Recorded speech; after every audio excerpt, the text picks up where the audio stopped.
Hey everybody, thank you for joining PSC's outdoor program here for our workshop Wednesday with Leave No Trace. We're going to go ahead and get started with some introductions. Go ahead and do the slide. So my name is Chris Buller. I use he, him, his pronouns. This is my 6th year at Portland State. I studied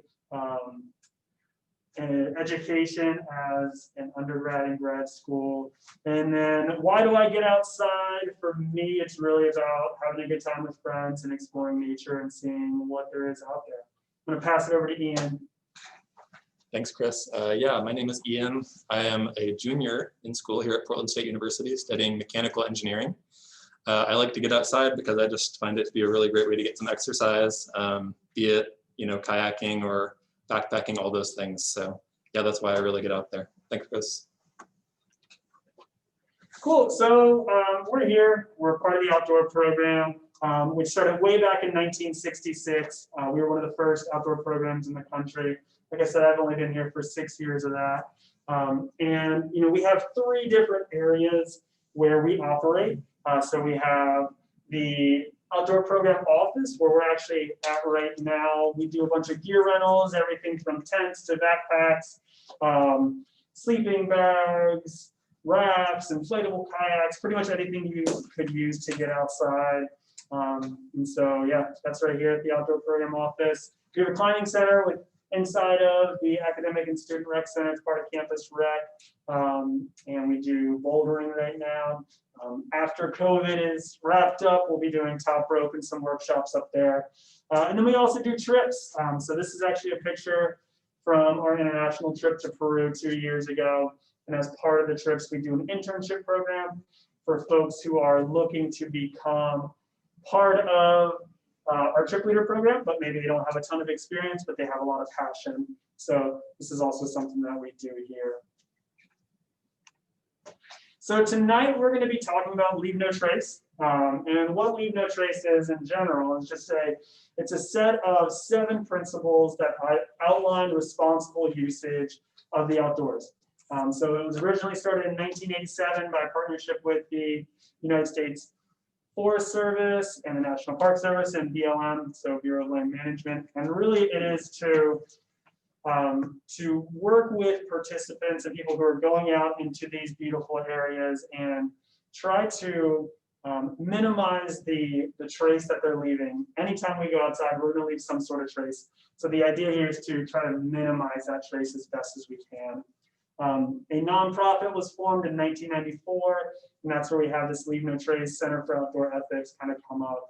And Leave No Trace today provides research, education, and initiatives so every person who ventures outside can protect and enjoy our world responsibly.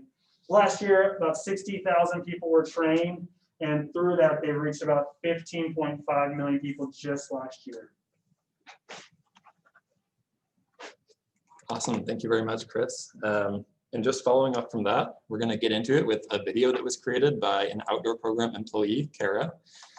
This was created last year. It features myself and a couple of other employees as actors in the video. It's just about 3 minutes long, covering the 7 Leave No Trace principles. So we'll be right back after the video. Campus Rec Outdoor Program presents Leave No Trace principles. Leave no trace. Number 1, plan ahead. Pack accordingly, check the weather, and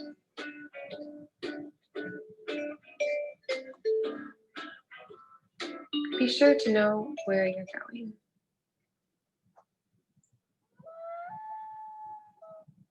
Number 2, travel and camp on durable surfaces. Always be sure to stay on the trails. And when camping, be sure to camp in designated areas.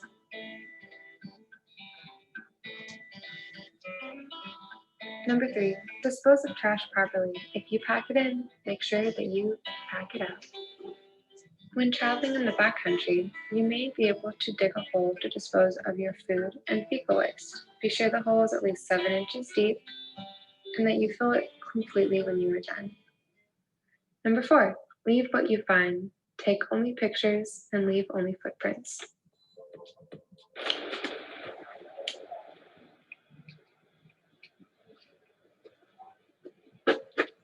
What do you do? Whatever do you mean? Whoa, are you collecting rocks again? We've talked about this like 20 times. It's so Come on. pretty. But how many do you have? Hey, come on. Hundreds of rocks in here. Hey, that was a You flat belong one. in nature. Principle number 5, minimize fire impacts. Only build fires where permitted, and be sure to put out your campfires properly.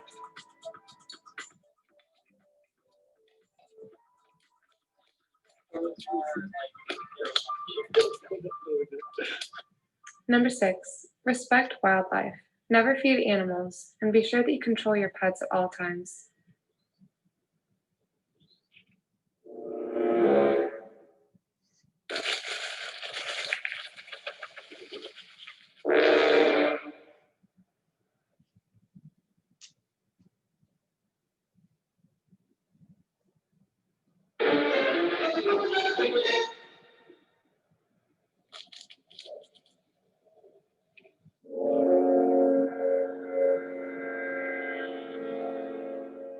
Principle number 7, respect other visitors.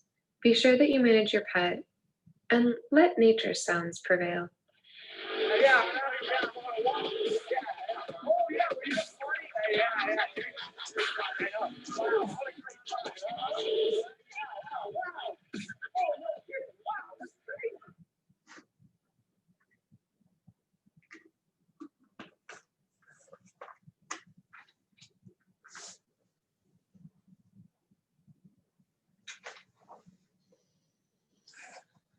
All right, great. Well, I really appreciate Kara putting that video together. It definitely covers all 7 of the principles that we're going to talk about today of Leave No Trace, as well as giving kind of visual examples of a lot of the stuff we're going to be talking about. So without further ado, we're going to get into some slides that kind of break down the 7 principles a little bit more precisely. And one thing that I wanted to mention before we get into it is that on the top right-hand corner of each slide, you'll see a hand symbol. These are some hand symbols that we use to teach the Leave No Trace principles at the outdoor program here at PSU. So we'll talk about them as we're going through them. We'll kind of demonstrate them as we get to each slide. So yeah, just so you know what's going on there. All right, so here we are on the first slide, the first principle, plan ahead and prepare, as Kara mentioned in her video.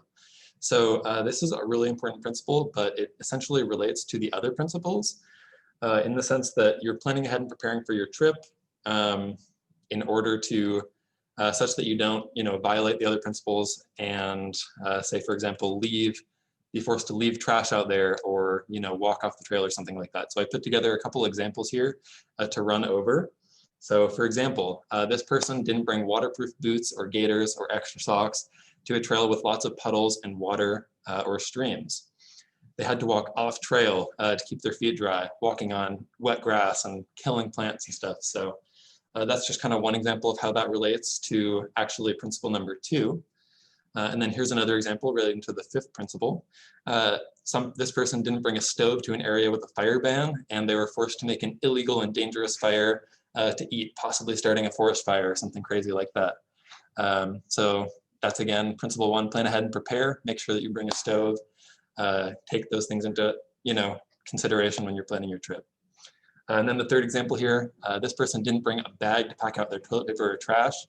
They left non-decomposing or slowly decomposing, we'll talk a little bit more about that later, material in the outdoors. That's a no-no, and that's rule number 3, so we'll get to that as well. But essentially that's what this is about. First one, plan ahead and prepare so that you don't get into one of these situations or situations similar to these.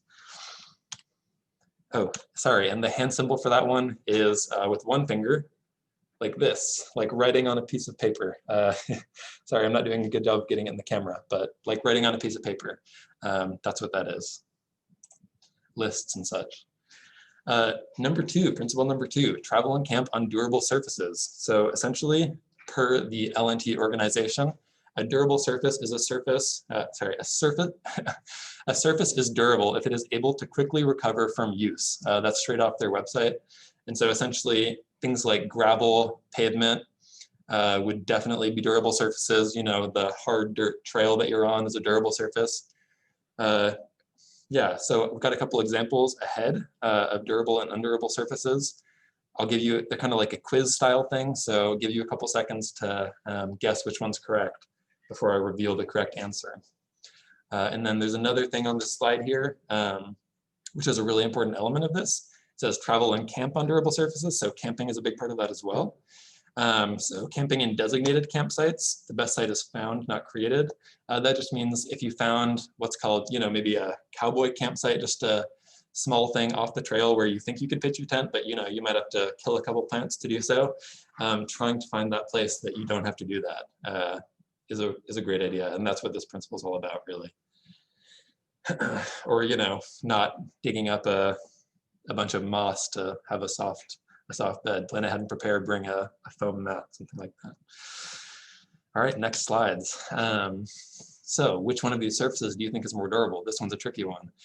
Dry grass or wet grass? I'll give you 3 or 4 seconds to guess which one's the correct answer. Not quite enough time to look it up. And the correct answer, ding, ding, ding, or depending on what your answer was, is dry grass. Actually, dry grass, if you walk on it, when its season comes around and it turns wet again, it'll actually be pretty much fine from you walking on it. Whereas wet grass, if you walk on that, it's actually more likely to destroy its structure and end up killing it. So it's actually better to walk on dry grass than wet grass. So that's just something to take into consideration. Like I said, a bit of a tricky one, not as self-explanatory as some of the other ones. But. All right, this next one, maybe a little easier, I don't know. Which surface is more durable, flowers or snow?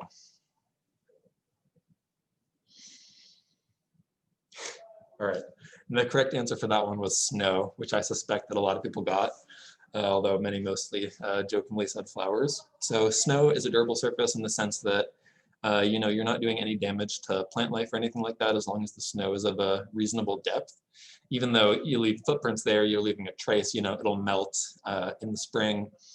And so, yeah, definitely snow is a very durable surface in the sense that you're not damaging anything. In the same sense that water is a durable surface. All right, this is a little slide that I like as well. Which route is more durable? Walking through the middle of the water on a trail like this, like a boss, or walking off on the soft, wet grass like your dry feet want you to? And I think that the phrasing of this question makes the answer pretty obvious. Walking through the water is the way to go here. That's true on most trails like this, in the sense that if you're faced with this option, a lot of people will often walk to the side of the trail, for example, on the grass here, which can do a lot of damage to a trail over time. Actually, you can get trails really widening out to pretty crazy widths just due to this with big ruts and stuff. So it is better to walk through the middle in this case. That being said, I'll append a little caveat to that, which is that if you're in a situation where you're 2 miles into a 10-mile day or something like that, and you have failed to plan ahead and prepare and bring waterproof shoes or something that will allow you to walk through that water, then I wouldn't actually recommend that you walk through the middle of that because you're going to put your health in danger. You're putting yourself in a difficult situation. And so, just doing your best to plan ahead and prepare such that you don't have to get into a difficult situation where you have a decision like this, where you might have to put your own health on the line. So, yeah. All right. Done with that principle. On to principle number 3, dispose of waste properly. So this primarily applies to trash, food waste, and human waste. And so there are different ways to deal with all of those various things. And basically there are 2 different systems, and I'll mention what those are. One is packing it out, which would be, bringing a bag with you so that you can put your trash in there. As well as toilet paper, actually, having a separate bag for that. But yeah, so having bags prepared that you can pack stuff out with you. And then for food, gray water, or solid human waste, using what's called a cat hole. And so a cat hole is something you can look up on the LNT website, but it's basically using a trowel, planning ahead and preparing, bringing a trowel to dig a 6 to 8 inch deep hole where you can then put in your leftover food, perhaps, trying not to have any of that, but if you get in a situation where you have to do that, leftover food, or gray water, which is water that's been used to rinse out a dish that had food in there, something like that, as well as for pooping. That's what these cat holes are for as well. So digging that 6 to 8 inch hole, using it, and then covering it with dirt, when you're covering it back up with that dirt when you're done. That's a really good way to dispose of your waste properly in the outdoors.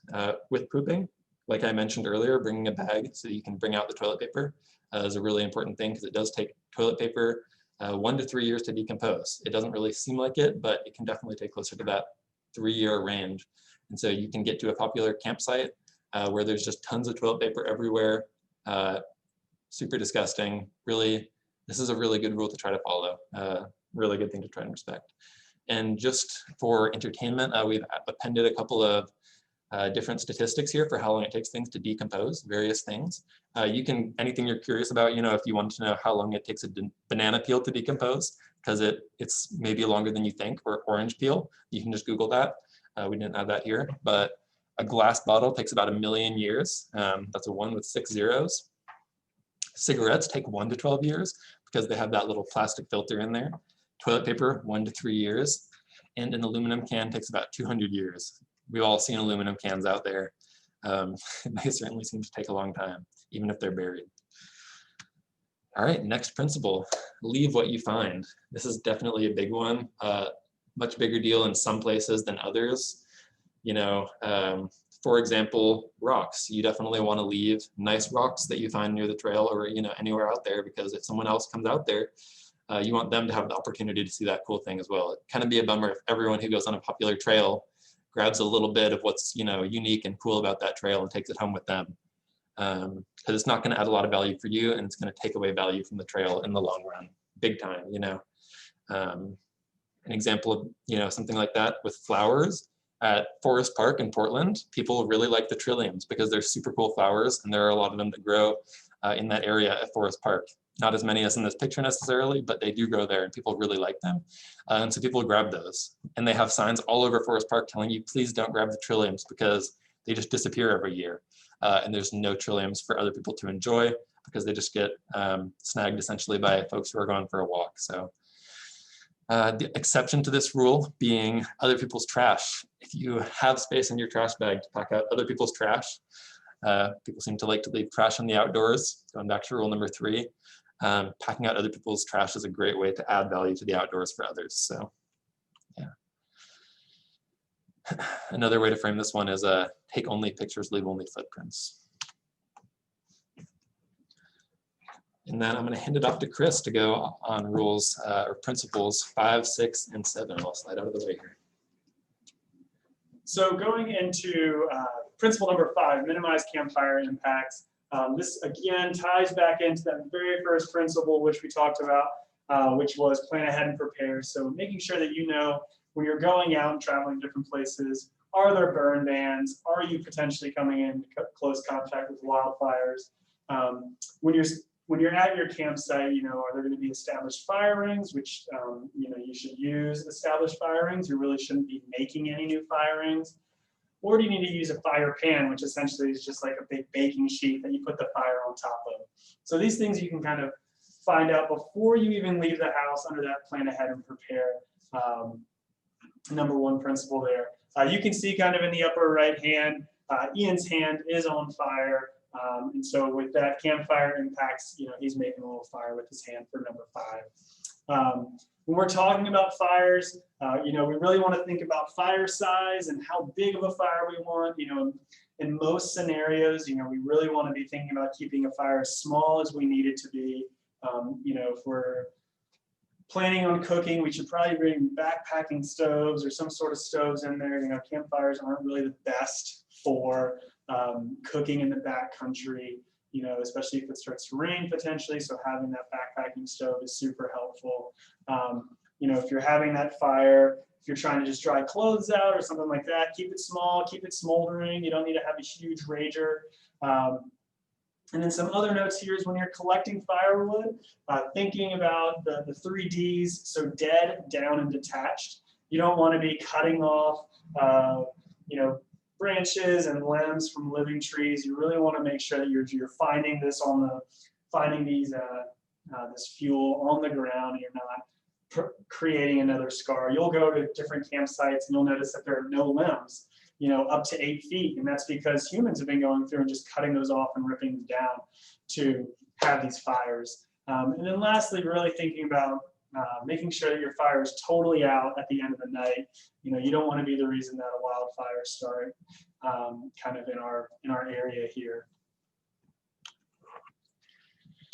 So number 6, we have respect wildlife. You know, and this is not just not just thoughts, but also actions. You know, thinking about what noise level are you walking through with your dubstep on, and that's like potentially impacting different animals. Do you have your dogs on a leash? If not, they could be running and scaring different animals. At the bottom here, this was a recent story. There's a bear that was coming up and sniffing this woman's hair. And she took a selfie of it, and actually luckily got away pretty unscathed. But you know, trying to stay away from these animals, especially when there are babies around. You know, you really want to make sure that you're giving plenty of space so that the animals don't feel threatened, and really that we're not impacting their lives kind of when they're out there. We also have a video of a pika. This is kind of a rodent native to Oregon in some of the higher elevations. And this is, again, one of those reasons that we want to kind of, keep our noise level down. So maybe we can hear this kind of as we go through. Oh no.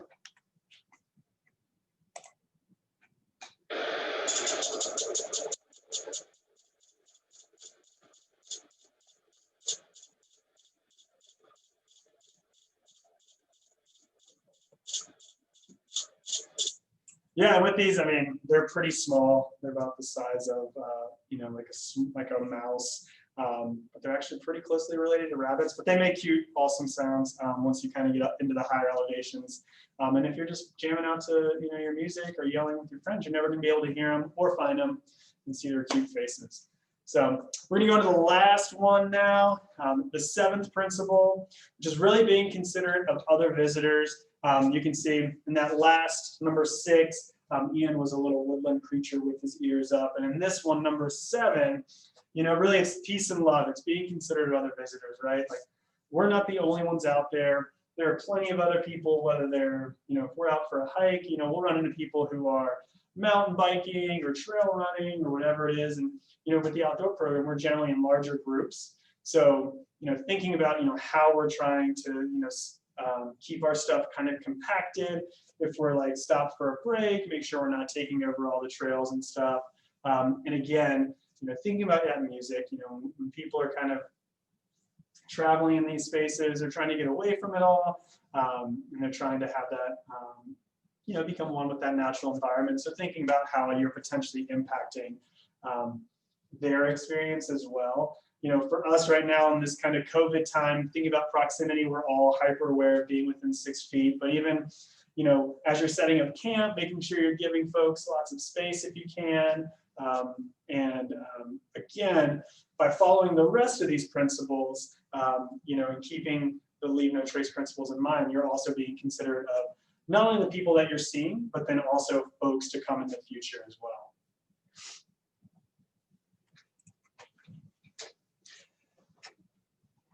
Great, thanks a lot, Chris. So bringing us up to this recap, and I realized that I forgot to do some of the hand symbols for mine as well, just being sitting down in that chair. So I'm actually going to go over the hand symbols as I do this recap really quickly. So first, plan ahead and prepare. That's writing down on a piece of paper. Travel and camp on durable surfaces. Hopefully you can see that pretty well. Dispose of waste properly. This is like a scoop, being in that cat hole we were talking about. Take only pictures, leave only footprints, leave what you find. 5, minimize campfire impacts. 6, respect wildlife. And 7, be considerate of other visitors, so peace and love. And that's kind of a recap of the principles today. So thanks a lot for joining us. I just wanted to add before ending this that you can come rent gear from the outdoor program. We are open currently, and we have a ton of gear that you can rent from us, including kayaks. We have tons of boats. We have new inflatable kayaks today. All the camping gear you could need, really. Tents, sleeping bags, all that stuff. It's all here. You can see it in the picture. We've got it all. So come by and rent some gear. Super cheap for Portland State students. I highly recommend it. And without further ado, I think we're just going to close it off here. So thanks a lot for joining us today once again. Chris, did you have anything you wanted to say about renting gear or anything at all? No, thank you for stopping by. We'll be having more workshop Wednesdays throughout the term, various topics, kind of same time, 6 p.m. on Wednesdays. You can go to our website. at pdx.edu/recreation and find the outdoor program. And then you can see our full list of workshops coming up this term. But thank you all for joining us.